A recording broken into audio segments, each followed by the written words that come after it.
இன்றைய மன்னா. டுடேஸ் மன்னா. சங்கீதம் 116:7. சாம்ஸ் 116:7. என் ஆத்துமாவே, கர்த்தர் உனக்கு நன்மை செய்தபடியால் நீ உன் இளைப்பாறுதலுக்கு திரும்பு. Be at rest once more, O my soul, for the Lord has been good to you.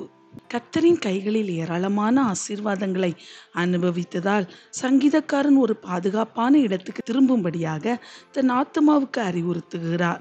ஏனென்றால் அந்த இடம் எதிரியின் தாக்குதல்களுக்கு அவர் பயப்பட அவசியமில்லாத இடம். உன்னையும் கர்த்தர் இந்த வருடம் முழுவதிலும் ஏராளமான நன்மைகளை தந்து நடத்தினார் அல்லவா? உனக்கு நன்மை செய்த ஆண்டவருடைய சமூகத்துக்கு அவர் அண்டைக்கு திரும்பு. உன் இருதயத்தை அவருக்கு ஒப்புக்கொடு. அவருடைய சமூகத்தில் உனக்கு இளைப்பாறுதல் கிடைக்கும். God bless you.